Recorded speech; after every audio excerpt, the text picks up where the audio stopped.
Hello friends, आप देख रहे हैं नेक्स्ट 9 टीवी न्यूज और आप सभी के साथ मैं हूं आप सभी की दोस्त और आप सभी की होस्ट वंदना सेनवाल। आज हम करने वाले हैं बातचीत स्टार प्लस पर टेलीकास्ट होने वाले मोस्ट पॉपुलर और आप सभी के फेवरेट शो अनुपमा के बारे में।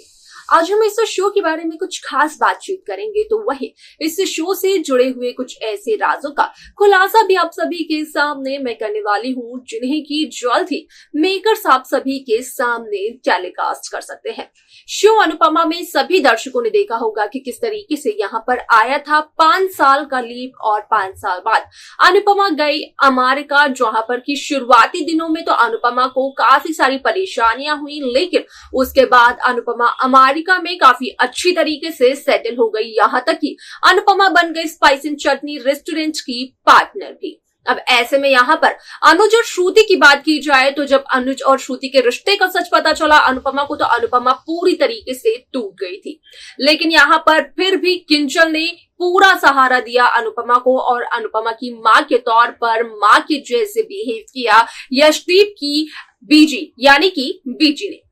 अब ऐसे में आप सभी की जानकारी के लिए बता दिया जाए कि शो के हाल ही के एपिसोड में सभी दर्शकों को ये देखने को मिल रहा होगा कि सभी लोग किस तरीके से तपिश और डिंपल की शादी को अटेंड करने के लिए पहुंचे हुए हैं इंडिया। फिर चाहे वो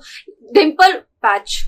फिर चाहे वो अनुपमा हो, देविका हो, पारितोष शाह हो या फिर हो किंजल। लेकिन ऐसे में यहाँ पर परी के साथ जो कि है किंजल और पारितोष की बेटी, उसके साथ हुआ एक हादसा और वो हादसा और किसी ने नहीं बल्कि आद्या ने करवाया। यहाँ पर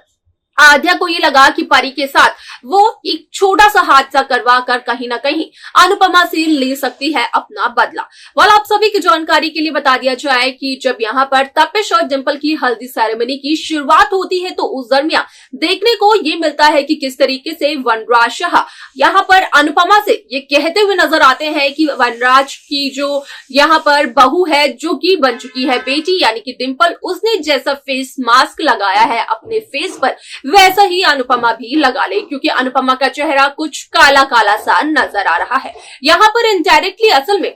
वनराज शाह अनुपमा को ताना मारते हुए नजर आते हैं और अनुपमा के बीते दिनों की याद दिलाते हुए नजर आते हैं। लेकिन ऐसे में देविका तोड़ती है अपनी चुप्पी और करती है यहाँ पर अनुपमा की कुर्बानी का खुलासा वनराज के सामने, जहां पर कि देविका का कहना यह होता है कि सिर्फ और सिर्फ वनराज के लिए अनुपमा ने सालों पहले अपने अमेरिका जाने के सपने को छोड़ दिया था, वो भी वनराज और लीला की वजह से। ऐसे में यहाँ पर कई सारी गलतियां गिनवाते हुए नजर आती है देविका वनराज की और वनराज की हो जाती है बोलती बंद। अब ऐसे में यहाँ पर शो में देखने को ये मिलने वाला है कि किस तरीके से यहाँ पर पूरी शादी अच्छे से निपट तो जाएगी, लेकिन यहाँ पर वनराज शाह अनुपमा को नीचा नहीं दिखा पाएंगे सिर्फ और सिर्फ देविका के डर की वजह से। क्या कुछ और होना चाहिए वैसे तो शो में आप सब हमें बता सकते हैं। इस शो की बाकी लेटेस्ट अपडेट्स को पाने के लिए आप सब्सक्राइब करना ना भूलें नेक्स्ट 9 टीवी न्यूज को।